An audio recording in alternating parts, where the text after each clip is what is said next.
accomplish that I wanted to accomplish was after the war, the Liberian people elected me, and in fact, the Liberian people elected me to unite the country. I was not able to get some of the other factional leaders to return to Liberia. I was not able to get one or two of the political leaders to return. And I think they helped to provoke the situation. I was able to do a whole lot. Strangely, the LPC, these were all warring factions, and all of the other warring factions, I was able to bring them into government. In fact, most of the combatants that fought for the government during the war were the combatants of the warring factions that fought against me. So I accomplished bringing them together. I accomplished making sure that the issue of tribalism went away in Liberia. But I mean, to a great extent, I think most Liberians now, if you went to Liberia and took a poll, they would say Mr. Taylor did his best. Any other regrets? The second regret is that I was never able to get the United States to understand me. I was never able to get them to work with me, which is so essential for Liberia. No president of Liberia, no president can make it successfully unless he is online with Washington. Now, I'm not the type of guy that you can pick up a telephone and command. I don't take that. I didn't take that from Washington. Then, even if I were elected president, I would not take it. I'm not that kind. I'm not a coward. But I do believe that a good working relationship is essential for any president of Liberia, or that president will fail. I'm filled with a profound sense of gratitude and humility. It has been an honor and a privilege to serve as your president and commander-in-chief for the past 6 years. Together, in 2018, we embarked on a journey to build a united, peaceful, and prosperous Liberia. And I am deeply thankful for the trust and support you have bestowed upon me and my administration during my tenure. As we navigate the complexity of governance, your partnership was instrumental in the development and implementation of policies and programs that aim to bring progress and development to our great nation. Reflecting on the accomplishment of these 6 years, let me tell you that I am proud of what we have achieved together. We have built roads, supported free wires and free tuition at high schools and public universities, stabilized the macroeconomic challenges we face in 2018, built hundreds of pro-poor housing units, and achieved on so many fronts that we are able to list here today. However, I acknowledge that there is always room for improvement, and perhaps more could have been done under different circumstances. Regrettably,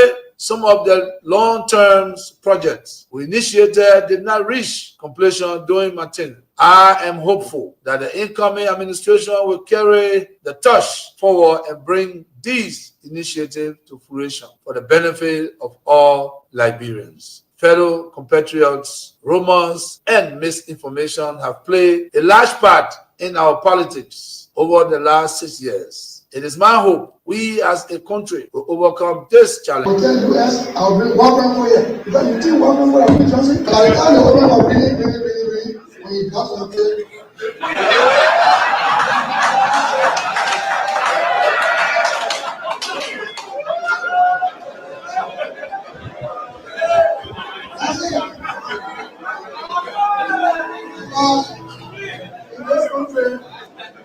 When you elect a clown and you think that he will be a king, what he does is to convert the kingdom into a circus. This is what we must deal with, and this is what we must say. Who do we elect into our public offices? Because, as I've said before, when you allow hyenas to take care of goats, why should you be surprised when the goats are eaten? This is the same. And Africa is only going to realize our potential in all areas when, by dint of choice, we enable and allow our best men and women to serve in different areas. I've heard it being said about Lee Kuan Yew in Singapore. I've heard it being suggested about Mahathir Mohamad in Malaysia. I've heard it being said about Japan. I've heard it being said about other countries. But there was a conscious decision on the part of those individuals and the followership. We always talk about leaders, but we never talk about the followers. The followers must also style up. Africans on average are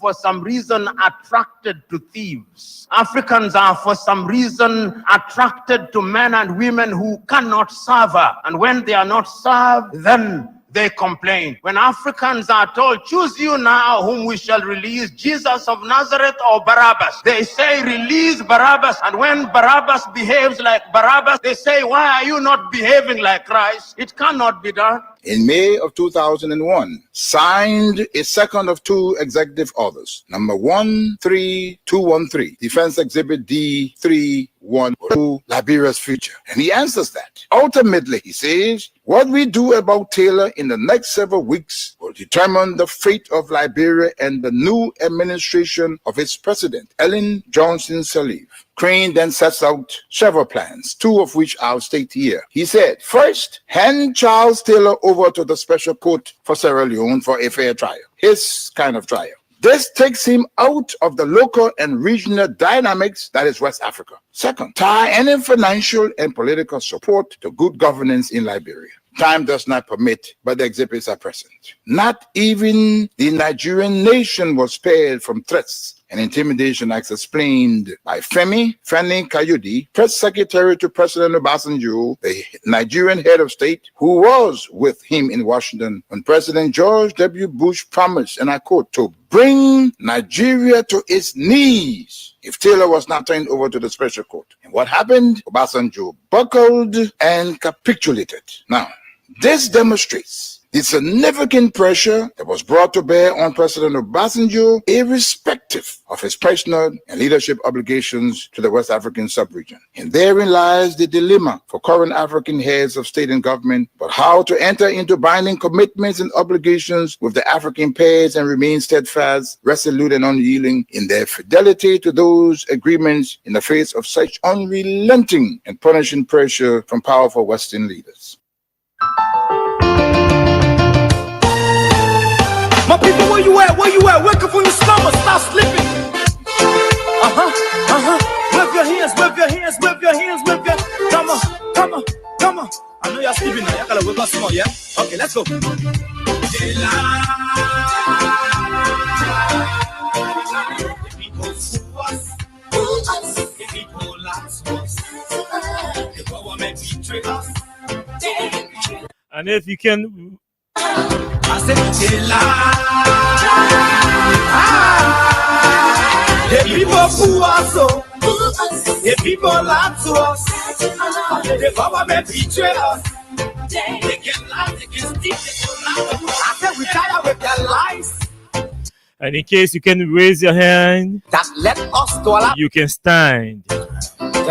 In case you are able to stand, Now you need to deceive us. you can stroll around with your radio or your telephone in your ears Did you lie? Why did you steal? Why did you lie? as you follow the issues tonight Tell you, on the Tuesday's edition of the show. but you fool us, you screw us, you use us and little as big. Let me say a very, very pleasant good evening to all of you across the country. The question that we ask, Good morning, good afternoon, good evening to those of you in the diaspora, who us, our friends, our fans, our followers, our critics, so much. and even those of you who do not like the things we say and the way we say them. It's good to have all of you joining us tonight from your different places. The people lie to us, the government betray. Those of you in the counties following the show tonight. No one could trust. Those of you in other parts of the diaspora, regardless the country or continent you find yourself. Telling you, brother. It's good to have all of you joining us tonight. Where are the God that they said they were for? But they too sick. A very interesting conversation tonight, as always. You go tire, they tire. You see the reason why we ask what the government Just at 9 o'clock, against them, they delay people we will have a guest on the show tonight. from hunger. And that guest is distinguished character, To the nation, a distinguished personality, nothing to show, nothing. a man with phenomenal taste for radio, a reservoir of knowledge. They lie. The people And his knowledge cuts across. Whether you need traditional guardians, legal guardians, political guardians, administrative guardians, he cuts across. people who are so. He is former Senator Ama Zulu Jala of Babulu County,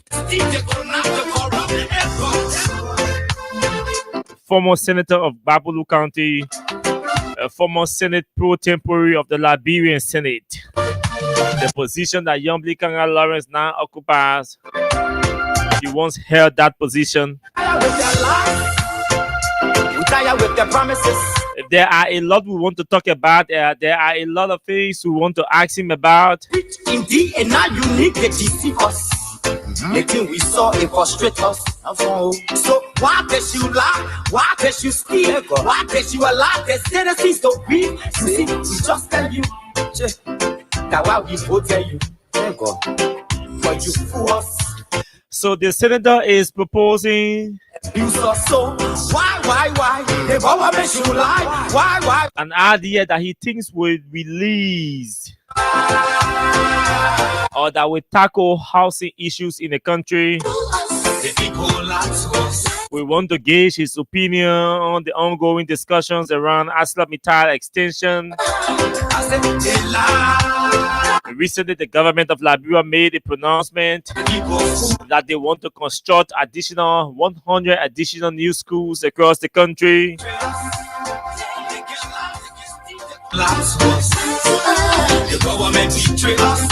Liberians have grouped themselves, threatening or announcing that they are going to protest on the 17th of July. The people who are so. There are concerns from Babulu County that we want to ask him about, or we are going to ask him about. They can lie, they can steal, they can lie. I said we tired with their lies.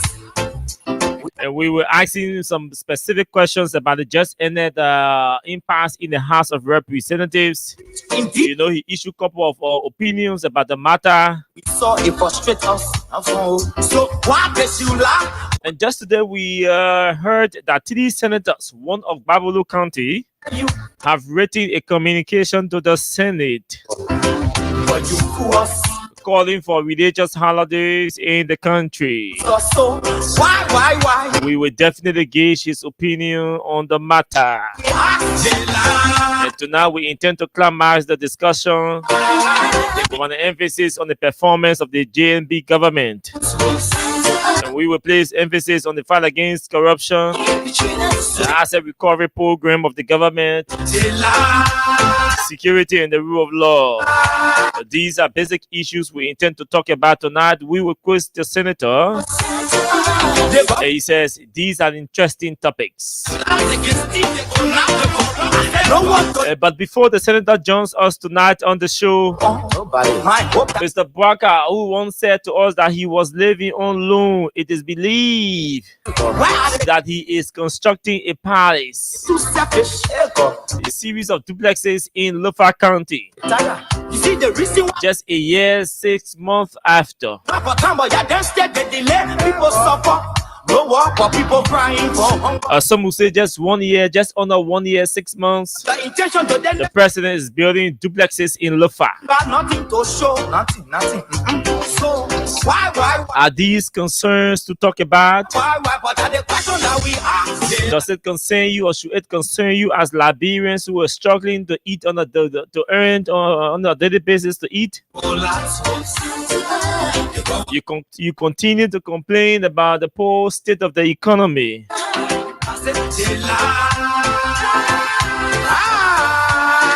The family of Cletus Noah, a former chief of office staff in the office of former finance minister, Samuel Toy says, "Hey, we need our body. You give us our body. We're not interested in your autopsy or whatsoever. We are going to pain, agony." We do not want you guys to sustain our pain and agony. Please turn our dead body over to us so we can proceed with burial. We have a communication from the family addressed to the police. We have also observed that Liberians are actually overstaying in the US, thereby hindering the chances of others who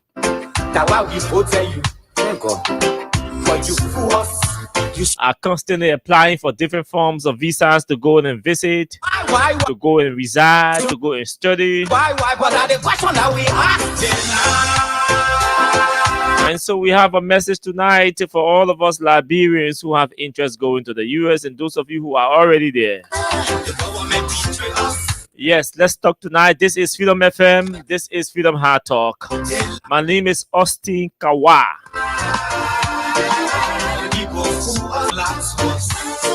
And I am your usual driver. This is the only political fellowship on radio at about this time.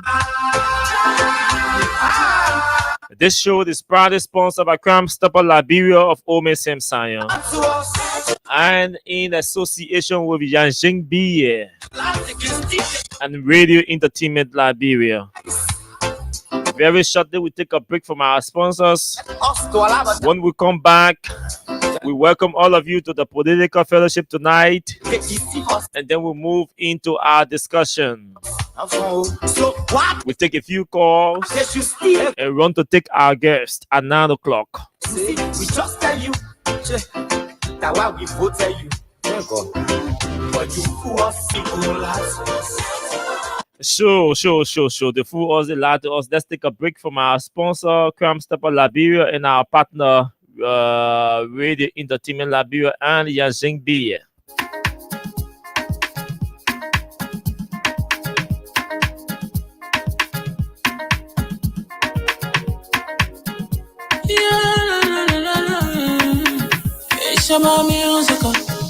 There are crimes in many places, in every community, you can see. So if you see crime and report it, don't take law in your hand for the real authority. That it can't take care of it. Crime Stopper here for us, bringing safety to your door. Whether you rich or you poor, if you see a human target, enemy you cheche. You wait for your safety. If you see it, don't keep it. You must call to report it. Crime Stopper, the people bringing safety to your door. Crime Stopper, stopping crime and making peace for them before. Crime Stopper, the people bringing safety to your door. Crime Stopper, stopping crime and making peace for them before. Crime Stopper Liberia. From the center to interior, Crime Stopper, keeping us safe, let's stopping crime for all of us. Crime Stopper, the people bringing safety to your door. Crime Stopper, stopping peace for them before. Crime Stopper Liberia. From the center to interior, Crime Stopper, keeping us safe, let's stopping crime for all of us.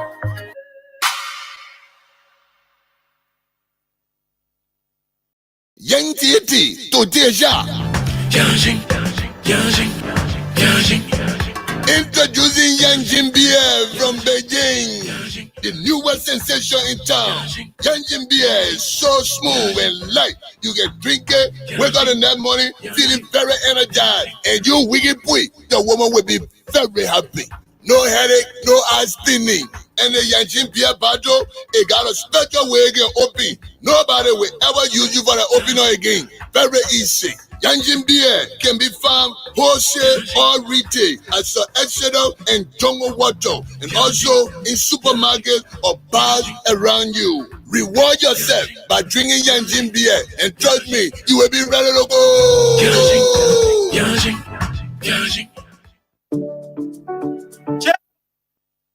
Okay. Thank you.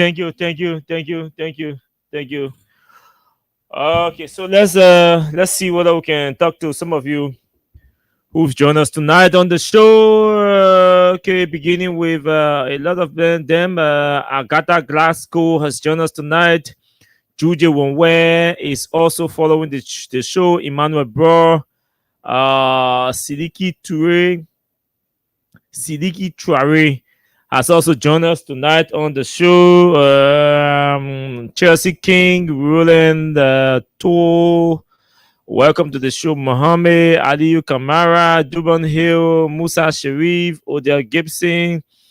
Odell, I told you we have unfinished business, or you have not completed your project, so you have to refer to my DM. But welcome to the show, Marvington. Welcome to the show, CDC Pape, Success Keita, Venetius Junior Bar, Helena Wilson, Mohammed, Shiklo Sheikh, Domo Love. Domo has also joined us from Johnsonville. Marcus Jide is also following the show from Congo Town. Welcome to the show, all of you. And let's move into our discussion. We have a guest at 9 o'clock, so we're not going to waste time tonight. The cash giveaway is active. For those of you who want to play the cash giveaway, you just need $100 Liberian on your Lone Star mobile money account. And once you have $100 on your Lone Star mobile money account, you can play the cash giveaway by dialing *799 *11 hash. Again, *799 *11 hash. And then you send. And when you send, two options will appear before you or on your screen. Option number one will be asking you whether you want to play in US dollars, and option number two will be asking you whether you want to play in Liberian dollars. So whichever option you enter, you select, you just send, and then you wait for the request to enter your mobile money password. So that's how short and easy the process is for you to play the cash giveaway again. All you have to do, make sure you have $100 Liberian on your account. $100 Liberian on your account. You are qualified to play the cash giveaway. All you have to do, that *799 *11 hash. Then you send. When you send, two options will appear on your phone. Option number one will be asking you to play in US dollars, which is 70 cents. And then option number two will be asking you to play in Liberian dollars, which is 100 LD. Any option you select, you send, and then you enter your mobile money password. It's a bingo for you. You may just be lucky tonight to walk away with 4,000 Liberian dollars tonight, depending if you are a winner. So we can move into our discussion. Where is the families of Cletus has written, the family of Cletus has written the Liberia National Police, informing the police of their willingness to bury their family member outside of politics. And so this means that all the noise around this whole thing about investigation and all of that may not, we have not seen a reply from the police. So we can't see whether the police has replied them. So we await a reply from the police. But what we know is that the young people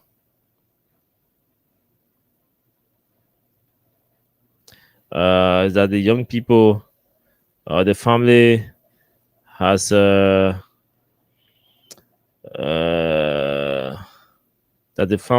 written requesting their body. So let's read the communication from the family. Is dated the 20th of May. Sorry, I was born February now, so addressed to Mr. Simeon Frank, Deputy Inspector General of Police, Crime Services Division, CSD, Liberia National Police, Republic of Liberia.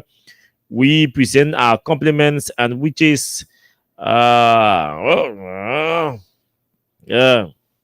We present our compliments and wish to inform you that we, as immediate families of the late Cletus T. Noah, after an extensive consultation, have decided to bury our husband, son, void of any autopsy. The family's decision is predicated upon the fact that the person claiming foul play in the death of the late Cletus T. Noah has not provided any evidence to substantiate his claim, and as such, the family has decided against prolonging their agony and sorrow by quietly and peacefully laying their husband's son to rest as the family respects and are okay with the medical result emanating from the hospital. Kind regards, very truly yours, Linda K. Sumo Noah, widow, Mrs. Mary T. Weah, sister, Mr. Augustine K. Mame, cousin, all of the deceased. And this communication was received by the Samuel G. Zeal on today at about, is it 1 o'clock? I'm seeing here. Let me see the time. 16 hours. 16:13. I'm not saying no more. But I think 16. I think it's 16 hours. I think it's half in your stuff. So 16 hours.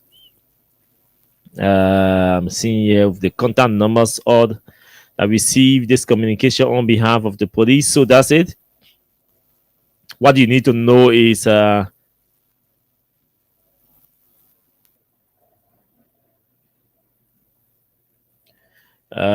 the family of Cletus has written the police and so requesting their body to bury. They say they're not interested in all your politics and your thing. They want to bury their husband and their son and their cousin, so their brother. So that's what you need to know. The politicians can play their politics because the person who is levying the allegation against Eugene Nangbe and Samuel Toe has not produced any evidence to substantiate or to back or to support his claim. So they want the body to be turned over to the family for burial. I want to play you this audio as a reminder. As a reminder of where we've come from. Those of you who may have forgotten, this was an interview done during the campaign period, and he was asked about whether he get money or he's rich. So listen to the president, Mr. Bwaka. Then he was not president. I live on loans, go to IB Bank, I borrow money more than 5 times because I want to make sure I have something in my account that I can live. I live on loans, go to IB Bank, I borrow money more than 5 times because I want to make sure I have something in my account that I can live. Okay, so that's the president. At the time, he was not president. And I know somebody may be sitting thinking, well, why is Austin bringing this up? You see, these days we talk less because we've talked a lot. We've spoken a lot and enough, but we will not get tired talking. I live on loans, go to IB Bank, I borrow money more than 5 times. For the last 3 days, I want to make sure I have something in my account that I can live. For the last 3 days, we've been following extensively developments from Lofa. And the folks have been saying to us, the president is constructing Lofa and blah, blah, blah. We've been asking the fact checkers to do their fact check and also come up with their findings. And so some of us are waiting because we too are also investigating. So we will hold on to the outcome of the investigation along with the fact checkers that are fact checking the project that is ongoing in Lofa. But here's what I want to say. Even the 2-year-old child now knows that there's an adage that says, he who calls for equity must come with clean hands. We know that the UP folks chastised George Weah here for building a state, according to them. They said his duplexes he built was too early for him to have built them. He didn't wait he didn't wait for 1 year or 2 years for his tenure to expire. And then he went ahead building properties, and all his officials were chasing or claiming or owning, purchasing properties and all of that. And in their wisdom or by their standard, that was wrong to do. And then now they come to power, and we see that in the first thing, Mr. Barker did not even become president. He was not even inaugurated as president. He had already spent over $500,000 to upgrade his property, his house in rehab. He had not even been sworn into office, so he was just president-elect. His property was upgraded, and we are told that over $500,000 was spent to upgrade that property. But then, in their mind, it was right because it was Joe Barker in the UP. It is only wrong or should only be wrong when it is the opposition or the CDC. Mr. Barker did not stop there. Mr. Barker complained, UP complained that Mr. Weah was rallying in luxury, the vehicles were too expensive and all of that. He took over the presidency. Mr. Weah turned the vehicles over to him, and then he went to upgrade his fleet. That cost over $1 million. Again, his vehicles. After he said, even if he does not have any problem, even if wheelbarrow is available, he is going to ride wheelbarrow. Under 1 year, 4 months, we saw the president upgrading his vehicle, his fleet, spending millions while Liberians were languishing in poverty and are still languishing in poverty.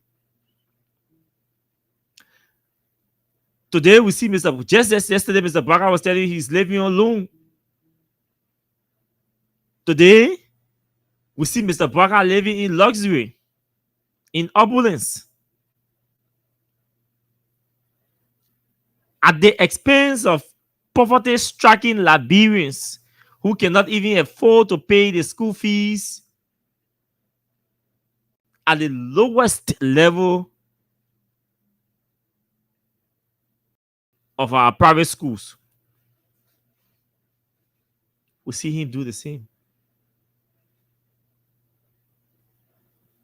And then worst of it all is that the folks who are supposed to be aiding him in addressing these concerns have all wound arrogance and childishness, and they decide to be irresponsible and reckless and careless in their dealings.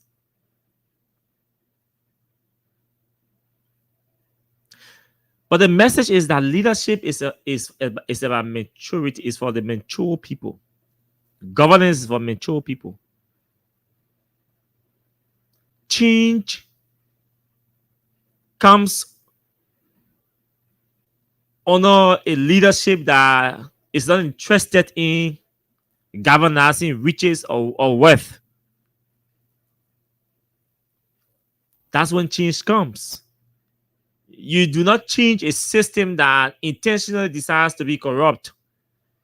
You do not upgrade a system that is built by a ruling class to honor transparency and accountability. Everybody is enriching his or herself. When do you change? How do you change? If the president has been reported at his age, is building duplexes in Lofa, to do what with them? All these things are vanity. When public schools do not have armchairs, and the president is busy chasing modern structures for his retirement. But this is the country that we have. This is the president that we elected. So we, every time we say these things, for me, it sounds repetitive on a serious note. So we just use the occasion to remind Liberians, and then we move on to something more important. I'm concerned about the wave or the increase in the number of overstay in the US. And some of you may not be aware the impact it has on other Liberians. When you go to the US and you are fortunate to get a US visa, it is a privilege that many Liberians want to enjoy. And that privilege that is given you is a trump card for other Liberians. It becomes a trump card when you go to the US and use that visa within the confines of US laws. When you go to the US and say your visa say you're going for 1 week, 1 second after a week is considered overstay. And you are not supposed, and that is a violation of the US immigration policy. It's a violation of US immigration law. You are not supposed to spend 1 second. That's being responsible if you do not spend or stay beyond your time limit you are supposed to stay in the US. If you stay beyond the time you are given to stay in the US, you are being an irresponsible citizen. Not just that, but you are tightening the chances of undermining the chances of others who want to go to the US for different reasons. And I hear Liberians complaining about why the US government say, "Oh, Liberia is our traditional ally, and when you go there for visa, they can place you on a stringent measure, on a stringent scrutiny." They thoroughly scrutinize Liberians when they go for a visa, as if they say they get gold or diamond in the visa. Yes, we ourselves are making the US visa to look like a gold and diamond to us, because when we go to their countries, we run away or we overstay. The fact that you're going somewhere and running away or overstaying sends a message to the people who are giving you their visa. Say, but then these people are taking our country extraordinarily important. It seems like Liberians cannot live without the US. So it becomes so you project the US now as a gold and diamond, then you come back and start complaining, why are they scrutinizing us? As if you say America that gold and diamond, as if you say America that heavy. That's how we talk. But we ourselves are making America to look like it is a heaven. If you think America is not a heaven, why do you go there and overstay? Why do you go there and run away? Undermining the chances of others, blocking the chances of others. There are people here who are just supposed to sit down and apply for scholarship, get a scholarship, apply for student visa, go through the process smoothly, and go to the US, study, and come back. Some students go to the US, they study, after they study, they come back. I mean, they don't come back. They don't come back. Some go for programs, different programs, they don't come back. Some go and overstay, forgetting to know that there are Liberians, thousands of Liberians in queue waiting to apply and acquire US visa for other important reasons. There are some kids have not even seen their parents for over 2 decades.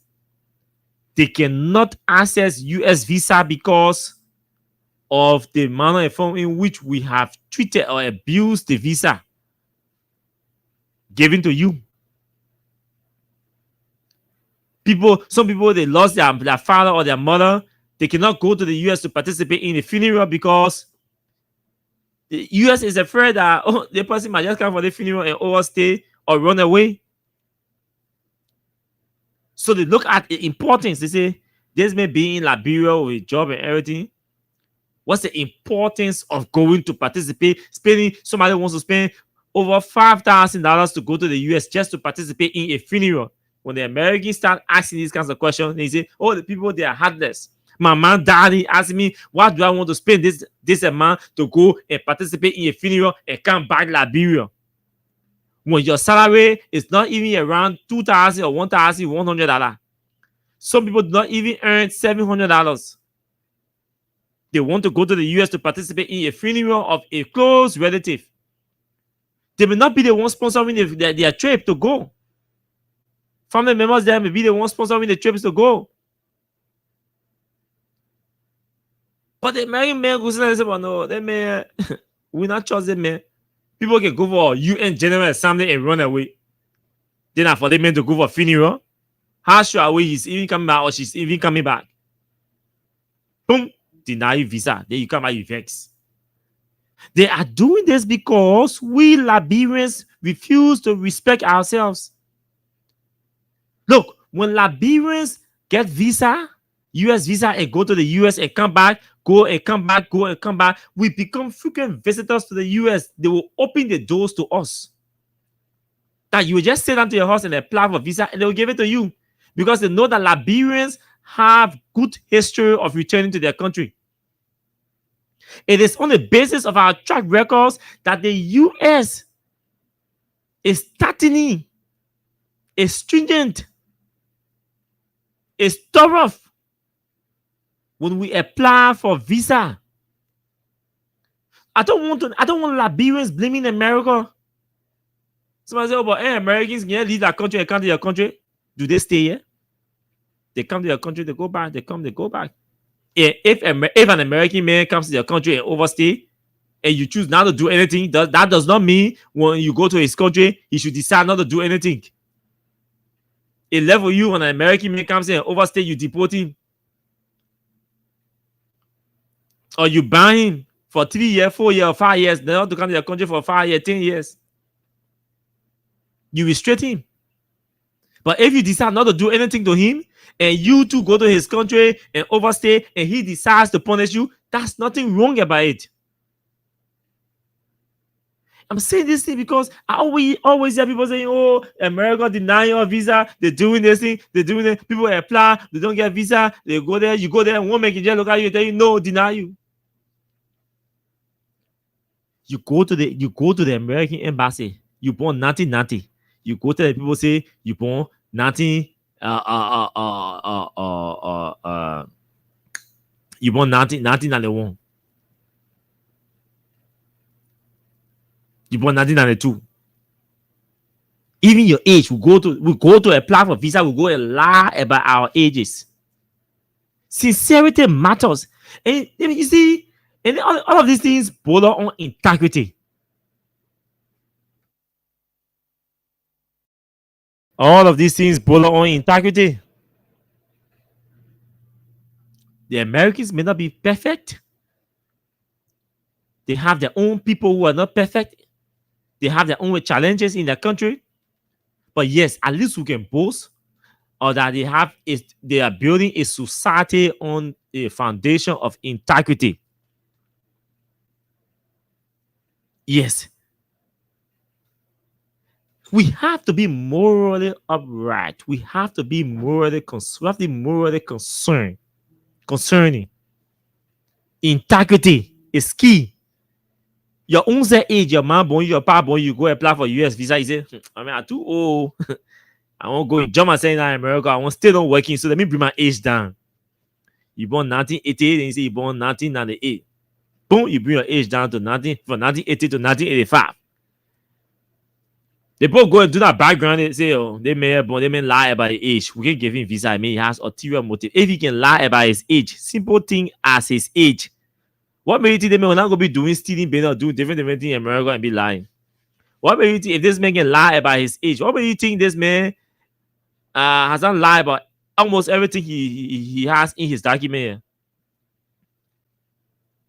Some people go, they are not university students, they say they are university students. Some people go, they have not completed high school, they say they have completed high school. Some people go and fake their documents, go on to World Trade Center and duplicate documents or fake documents and go and submit fake documents to the US embassy. The people go and do that background, they become to realize that, oh no, these people fake the documents, these documents are not real.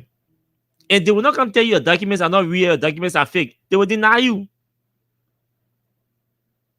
So if you're sitting somewhere and asking, but why are Americans so tough when it comes to Liberians? Yes, because most of us, we are not people of integrity. We've not been able to represent our country. Liberia has one of the highest overstay rate in the US, 20%. Go and check it. Liberia has one of the highest overstay rate in the US, 20%. That's alarming. There are people who really need to go to the US, who sincerely want to go at times just for visit and come back. Some want to go for visit their family. Some want to go on stay for study. Some want to go for their relatives programs and things. Some got all the fellowships to attend.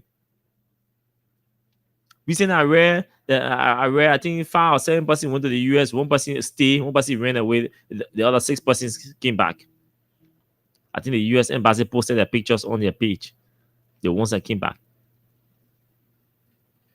And somebody said, no, but don't punish everybody because of 1 person. Yes, because that 1 person is representing a country. And this is the mistake we make. That every time you leave from here, you leave the Roberts International Airport, or every time you as a Liberian go to an embassy,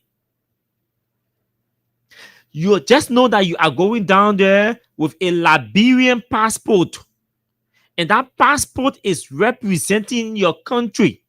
That anything happens to you, negative or positive, they will say a Liberian. That's why all of us are ambassadors for Liberia when we are leaving the airport, when we are traveling with our passports.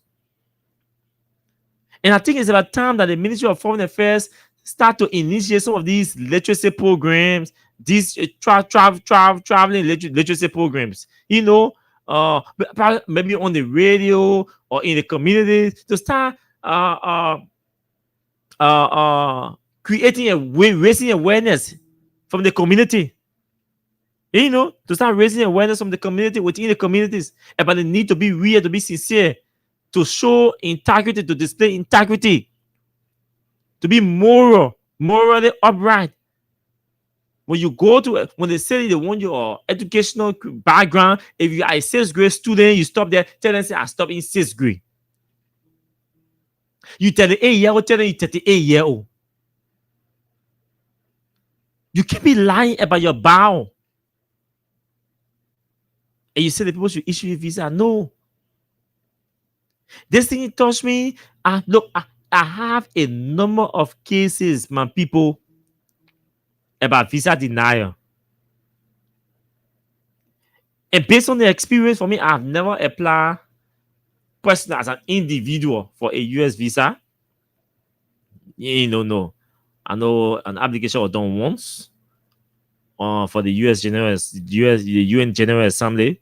I ain't got DD on a whole thing. Somebody else come and say, oh man, they put you on, they have you on administrative processing. Because I did not directly do the application. The application was done bulk for a group of people going to the UN General Assembly. They say you on administrative processing. And that was all I had. And I didn't even bother follow doing any other thing. Because I knew 1 year administrative processing, I knew I was not going to the US for the UN General Assembly, so I didn't bother again.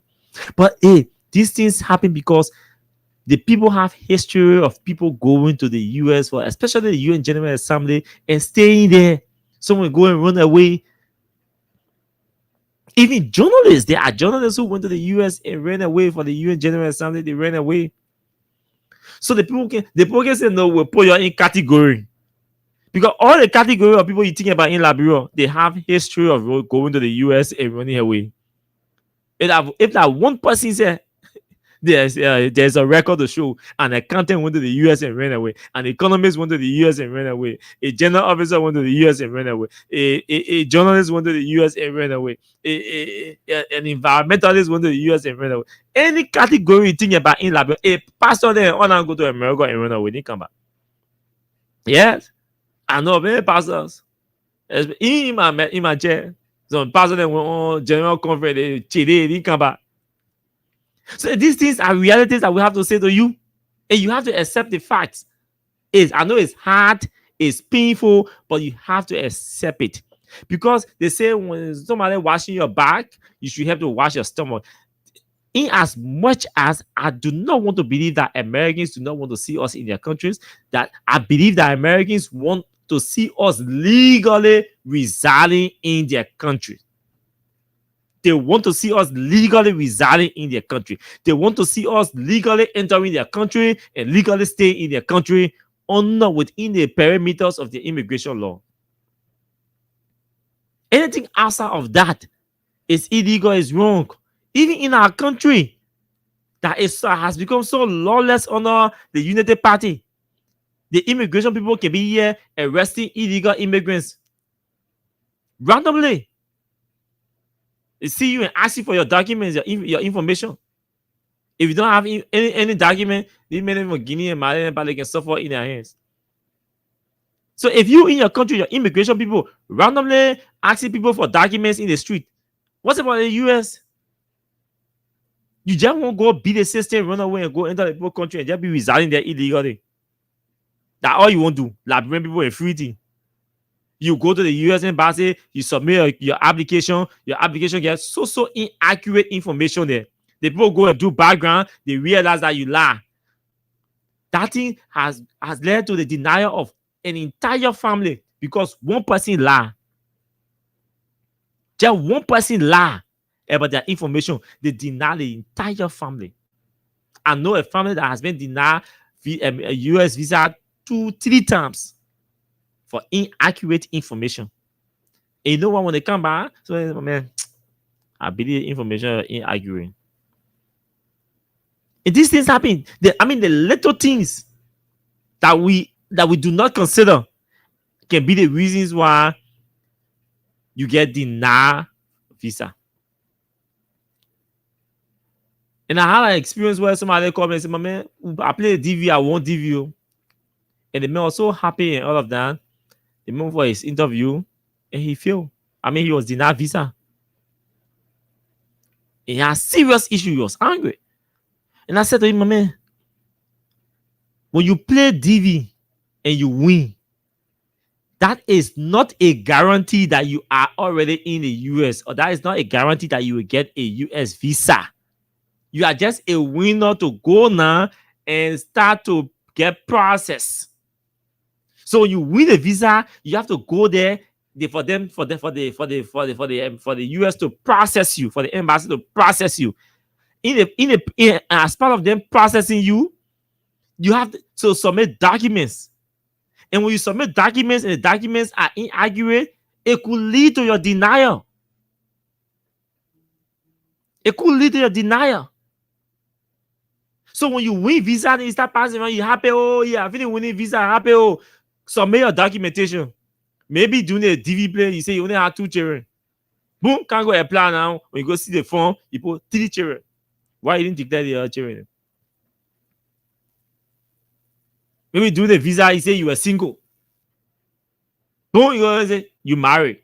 They say produce your marriage certificate. You produce a fake marriage certificate from World Trade Center, you carry.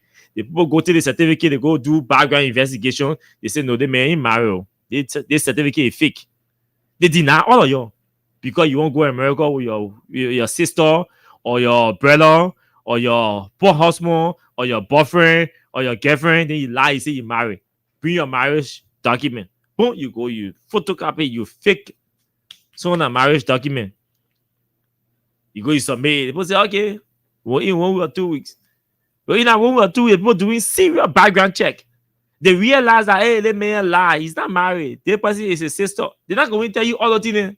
Yeah, go, yeah, man. Deny. I'm sorry. I can't. I'm sorry. I can't issue a visa. I'm sorry. You go. You lose an opportunity because of insincerity.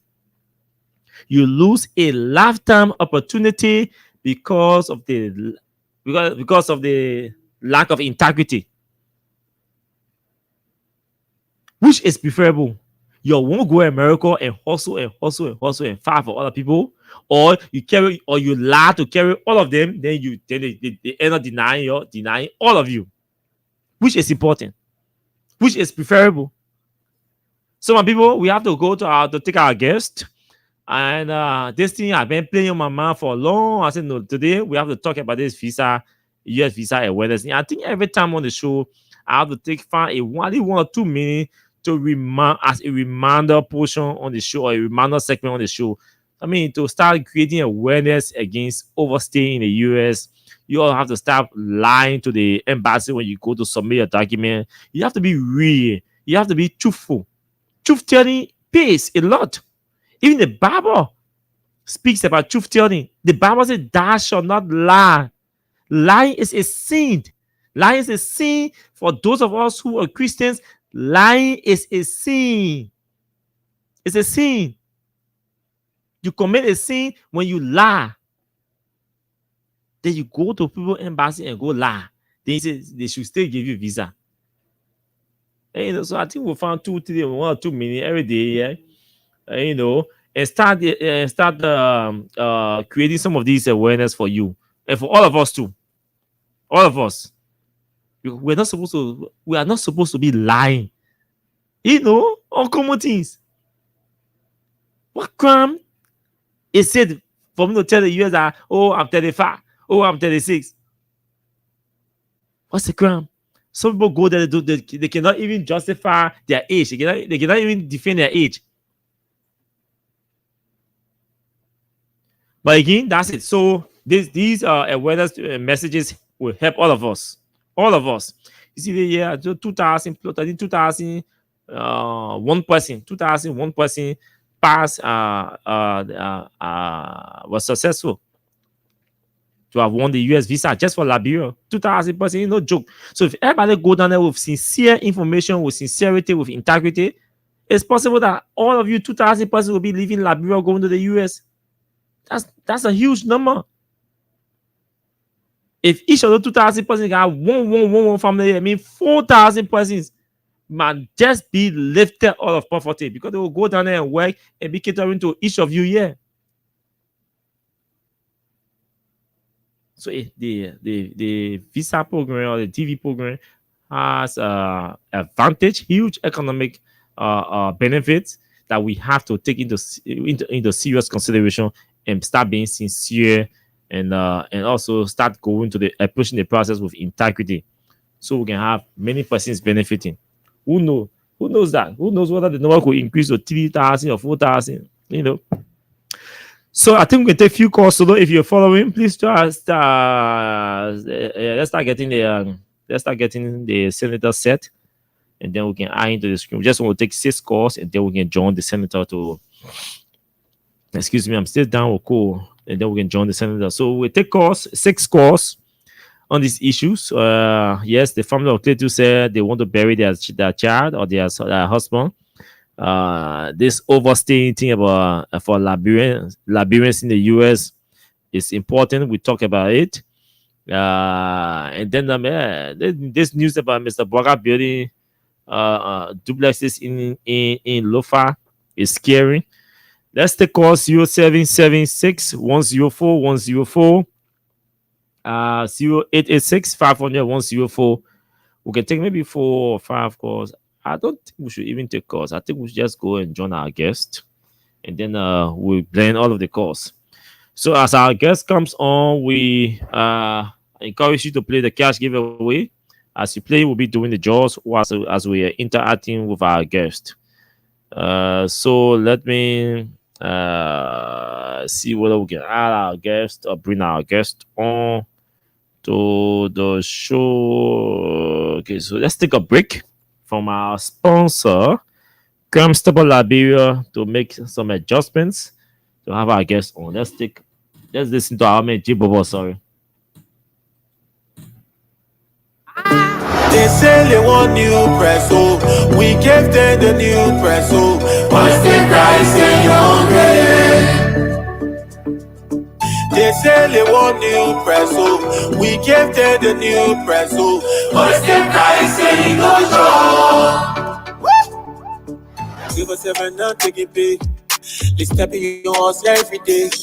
We not talk every day, but say they won't go killing us every day. Like who come and save us now? Like who come and save us now? Corruption killing us every day. Making everybody face just the front. They say they want new press, so we gave them the new press, so but they still cry, say you're hungry. They say they want new press, so we gave them the new press, so but they still cry, say no job. Plenty people they import 40, one man taking 45K. Don't say stand, no rules in place. Yeah. So corruption in our face. Hunger killing us. The hunger killing us. The hunger killing us. Oh, hunger killing us. They say the devil was sharp is an idle man. An idle man is a hungry man. A hungry man is an angry man. I bring all the hala there in the land. Corruption stay in the house. Too many appetite but hunger stay killing us. If you live to see the next day, you must thank God. You got our people that will vote and stay fooling us. They lie to us. All the hope and the promise that they made to us. So fly just to carry our vote from us. That's why they leave all in poverty. Just to see and walk away with impunity. You came my mind, I will vote for you. You go to school, I will stay vote for you. Both people poor, let me pull it into there. Yeah, they stay. Now I will give it to the woman. Then I make it so we give it to the beginning. The begin trip so we give it to the old people. Yeah, they stay. They say they want new press, so we gave them the new press, so but they cry, say you're They say they want new press, so we gave them the new press, so but they cry, say no job. Plenty people they import 40, one man taking 45K. Don't say stand, no rules in place. So corruption in our face. Hunger killing us.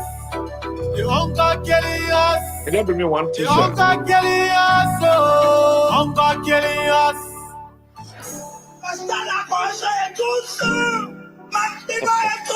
Cap with a J.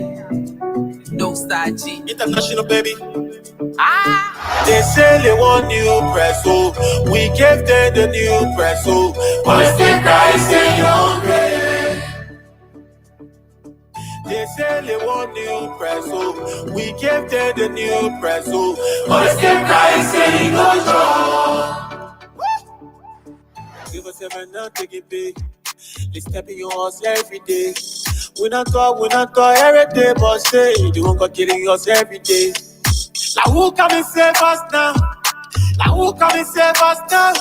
Corruption killing us every day. Making everybody face just the front. They say they want new press, so we gave them the new press, so but they still cry, say you're hungry. Okay. Thank you so much. Thank you, J Baba. The new press, so Let's take this one down. We've been joined by by Senator Ahmad Jada. The people say once a senator, always a senator. So those of us who had the privilege to have covered the legislature, especially during their stay or their tenure at the legislature, we will continue to refer to them as senators and representatives because they will continue to remain statesmen. So, Senator, good evening to you and thanks for accepting our invitation and thanks for joining the show tonight. Thank you, Kawa. Thank you. Thank you. You can hear me? Yeah, Senator, you're live also. Thank you. How's everything? It's been a while. I've not interacted with you since you left the legislature, even though I've been following some of your activities in Gbapolo. How's everything with you? Yeah, we thank God. We are grateful. How grateful are you? I am grateful. What have you been doing? Or what are you doing now outside of politics? I practice in law. I am a farmer. I'm in between law, the practice of law, and taking care of my farms in Gbapolo. Okay, that's good, and we can talk about Gbapolo and all of that. Do you still have any political ambition in Gbapolo? Do you want to return to the legislature? I don't know yet. Why? Is it that it's still soon to make a decision?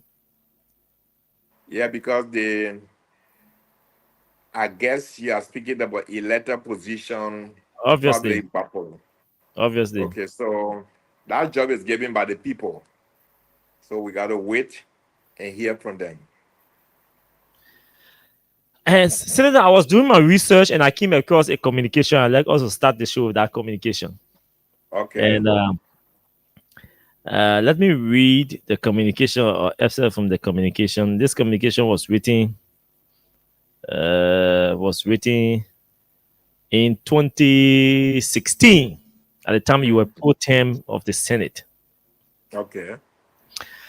October 4th, 2016, EJS MOS RL 590 2016. The Honorable Ahmad Jara, President pro tempore of the Liberian Senate, Capitol Hill, Monrovia. Dear Honorable pro tempore, it has become incumbent that I call your attention by this letter to the unbecoming behavior of Senator Oscar Cooper, who has over the past 2 weeks intentionally and maliciously defamed the Minister of Public Works, Honorable Judy Moore. I fail to understand the motive of the senator who has not only accused Minister Moore of incompetence and unlawful behavior, but also charged him with action that has caused the country to lose multiple millions of US dollars. Perhaps in this regard, the senator does not understand our procurement laws and procedures, or perhaps he was absent from the country or lacked knowledge in the years before Minister Moore assumed the current position when road contracts to which he referred were concluded. In this respect, he needs only to refer to reports submitted by the General Auditing Commission. Honorable Pro Tempore, I ask that you intervene in this matter by advising the senator that his false accusations and unfortunate rantings not only unjustifiably hurt Minister Moore, who continues to enjoy my confidence and that of our partners, but the country which he claims to love. Sincerely, Ellen Johnson said it. Do you remember this communication? Yeah, I think I remember the communication. And I want to read this communication to ask you, during your days, people believe that during your days, there were tough things and tough actions, and there were tough decisions that you guys were confronted with. Imagine a president writing you and complaining your colleague to you and accusing him of making statements or comments that defame the reputation of another or a member of a cabinet and asking you to advise him to refrain. How do you remember handling dealing with this matter? So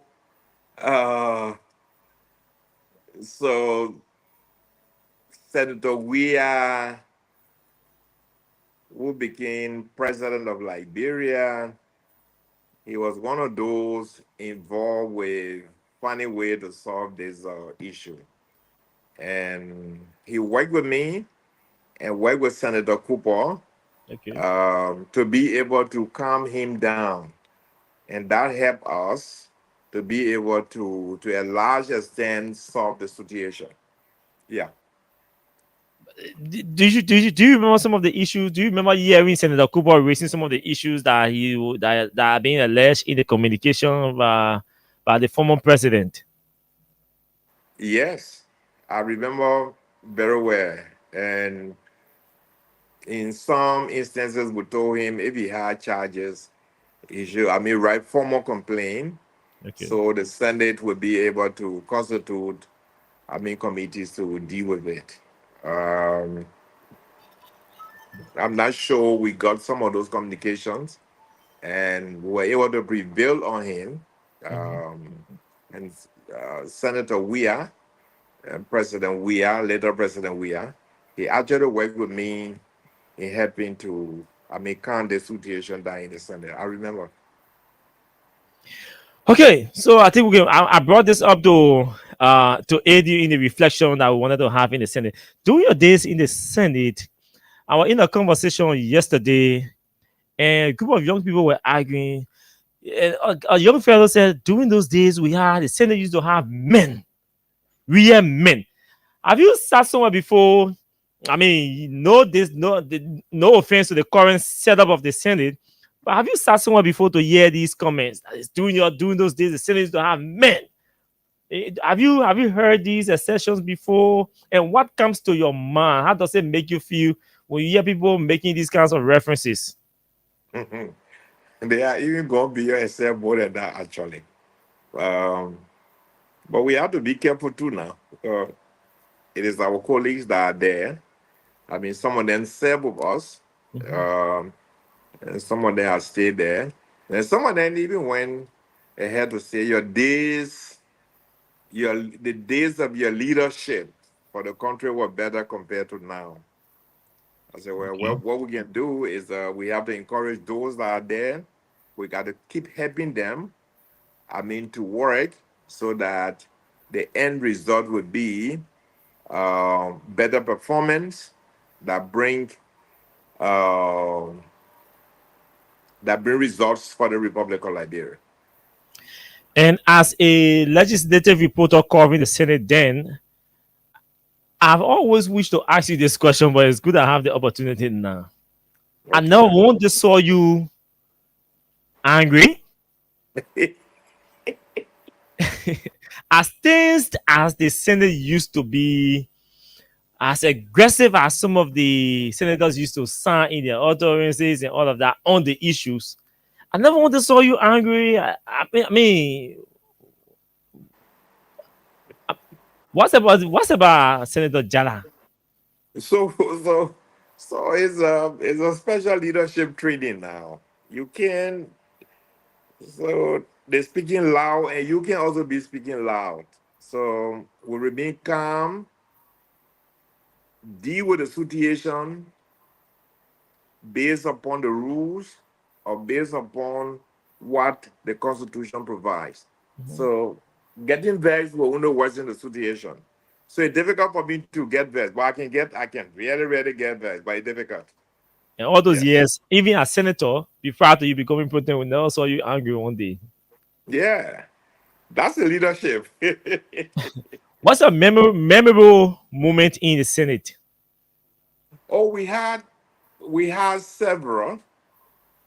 The road fund. Okay, I'll say something to you about the road fund. Okay. So President Salih proposed the establishment of the road fund, and the president that was in between the executive and the legislature, I can recall, was her Minister of Public Works, Judy Moore. So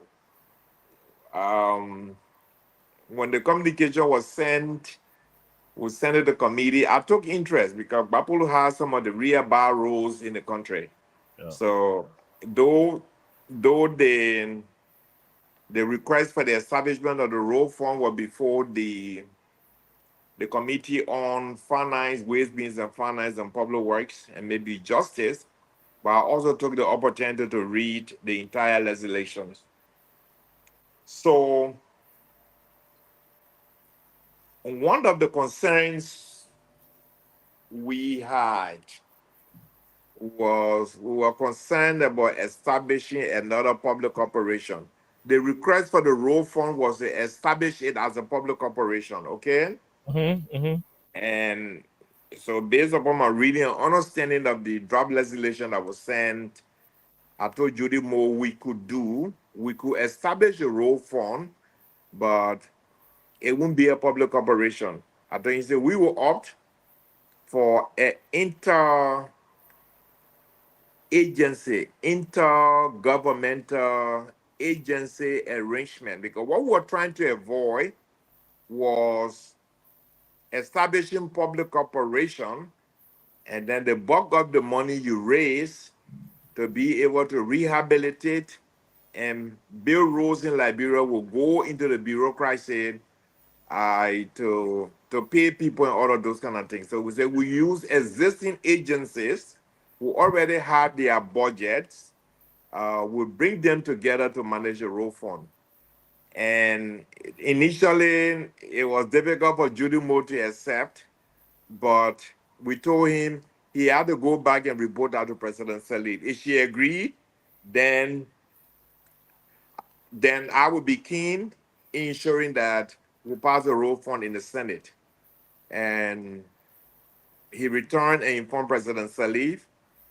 In principle, she said yes, but let me meet with the pro tem. And then I went over, I explained to her my position. She said, yes, I agree with you.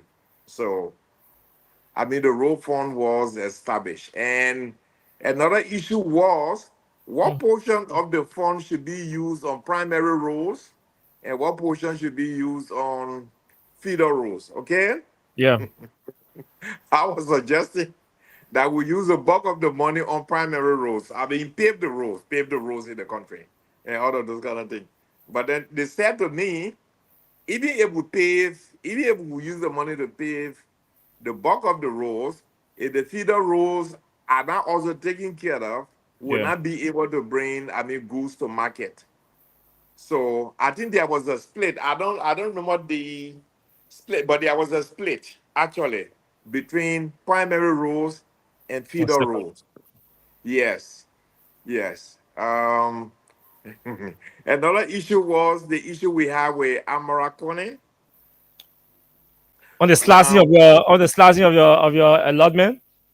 That was not the issue. It was misinterpreted. That was not the issue. That was not the basis of the charges. So appropriation under Liberian Constitution, budgetary appropriation are made by the legislature. Correct. We agree with that? Sure. So when you go ahead and then slash those appropriations, and then you notify us, then I think you're taking on a responsibility that is far beyond your duties. Okay. That was the issue. So we didn't want to leave appropriation power to the executive branch. It was not about cutting our allowances and all of that. Okay. Okay. So we insisted. Our position was they can propose a budgetary adjustment, but they will have to send it to the legislature for the legislature to make the appropriation as the Constitution requires. I don't know how do you handle that, because during the hearing got heated when he appeared, and there were some requests for him to apologize, and he said he was not going to apologize, and you were back and forth and all of that. But at the end of the day, so I was even accused, obviously, of protecting him. Yes, so my colleagues accused me of protecting Minister Kone, now Senator Kone, because he was from my county. Yes, I have some sympathy. I actually have some sympathy, but we had to deal with the issue, especially where he became intransigent, that he couldn't make the apology. But regrettably, other government, they did far worse. Other minister of finance, they did far worse than what Amarakone then did. When you say far worse, what do you mean? Far worse. Far worse. And I even heard some of our colleagues, at the time I was not a pro tem now, but I heard some of our colleagues referring to those ministers that, man, you can just go there, you say anything. and walk away. And walk away. Okay, Senator, that was just reflection to prepare us for our conversation. We primarily call you here tonight to talk about a press statement you issued. Okay. And I'm going to read excerpt from the statement. Former Senate Pro Tempore, under the caption, former Senate Pro Tempore Amanjada clarifies tire contribution plan for National Housing Fund. At a press briefing in Monrovia, Honorable Ahmad Zulu Jara, former president pro tempore of the Liberian Senate, clarified key elements of his proposal to establish a national public housing fund aimed at addressing Liberia's housing deficit.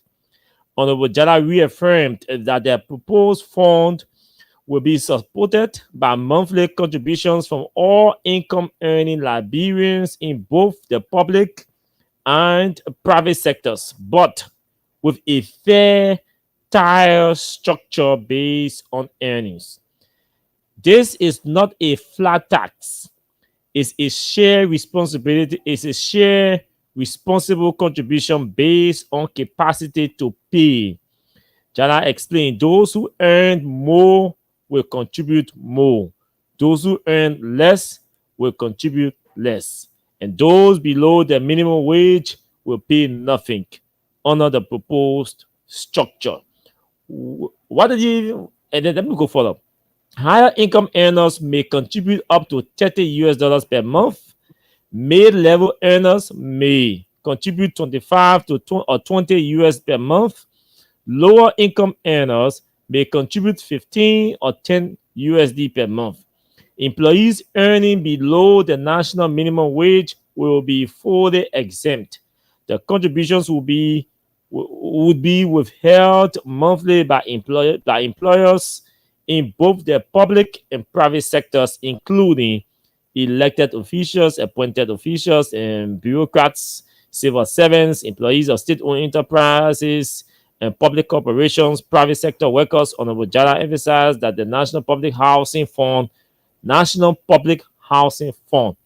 will be transparently managed with a clear mandate to construct affordable, dignified housing units for working families and vulnerable populations throughout Liberia. Now, I will stop here and ask you to run us through firstly the motivation behind this proposal. Where does it come from? Well, you wouldn't need to go to West Point. You need to go to Claratown. You need to go to SKD community. You need to go to Niku Town, and then you see what we're talking about.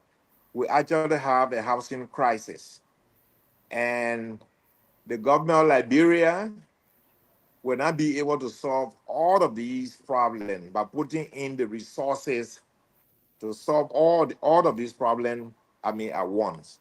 So my suggestion is that Liberian citizens that are gainfully employed and are not below the minimum wage standard set by the government should make minimum contribution monthly, over a period, to be able to build affordable houses for Liberian citizens. That is any income earner in Liberia, whether in the public sector or in the private sector, once you are earning income above the minimum wage, you should be required by the legislature to make contribution to this fund.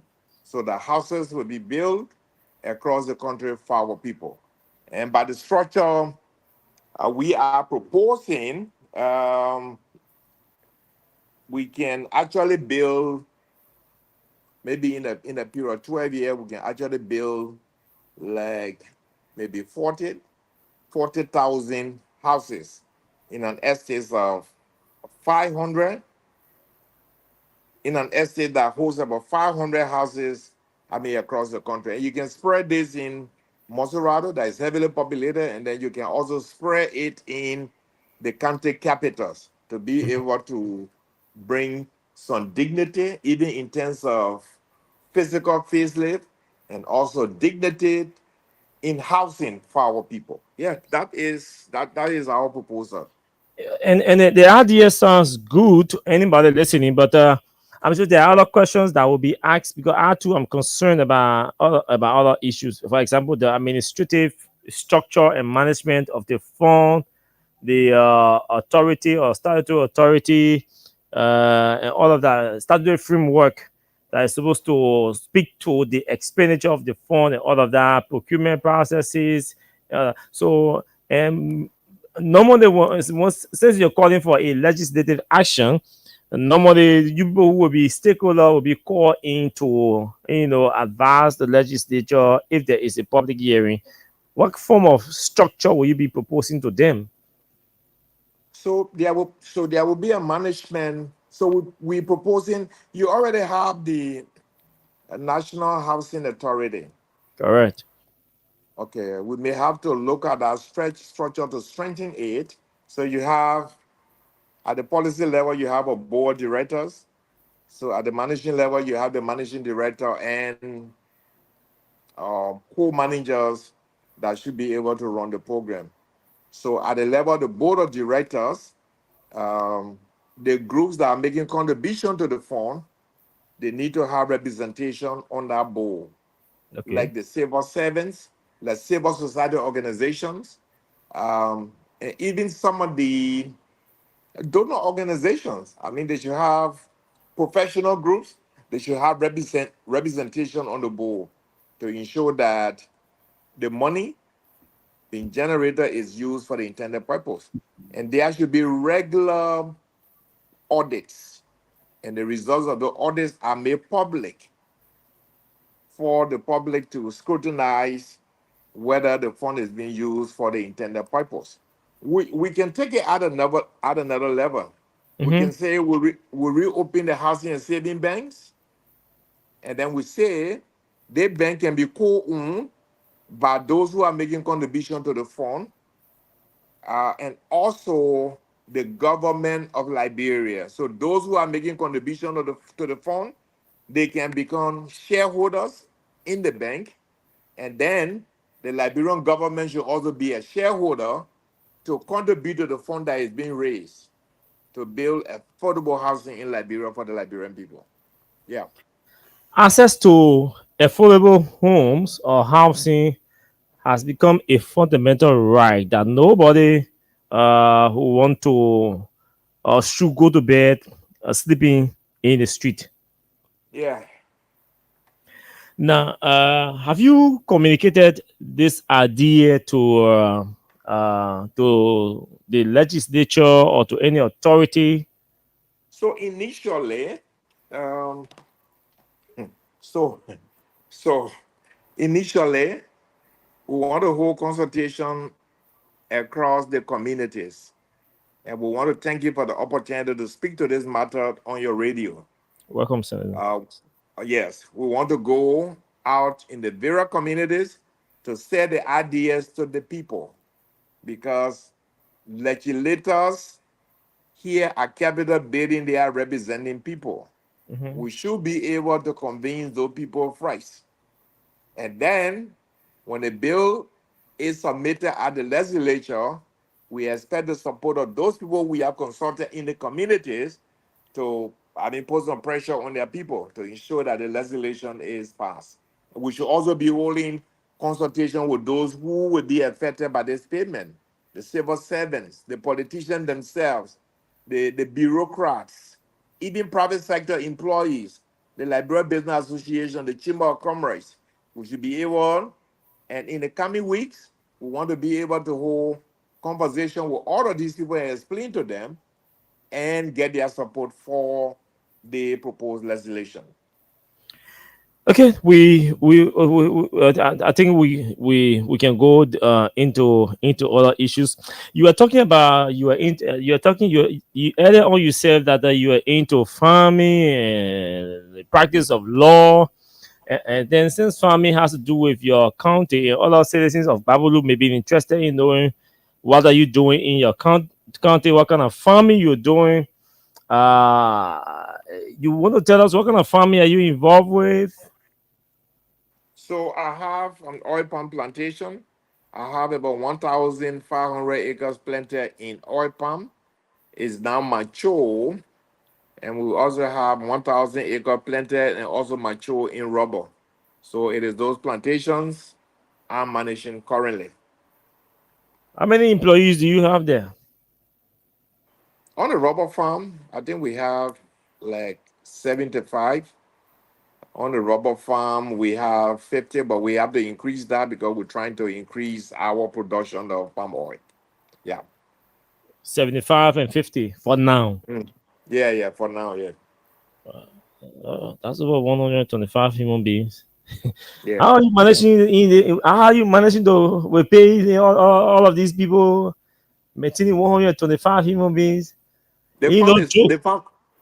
the farms are generating, income, and the farms are paying them. Okay. Yeah. Have you started selling? Yeah, we're selling some palm oil, my brother. Oh, And wow. Okay. we're also selling some rubber.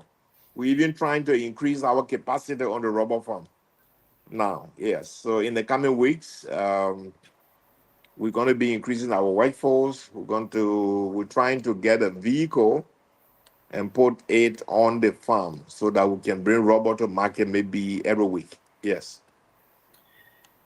This bow, I'd like also talk about this Bao Chico thing. You issued a statement a couple of days ago following the suspension of Bao Chico. I was like, but Senator, were you wishing, like somebody just sitting and wishing that the decision should be taken? Because Look, you my have found that brother, issued the statement welcoming the suspension. You want to share my brother, your experience with us? my brother, when you look at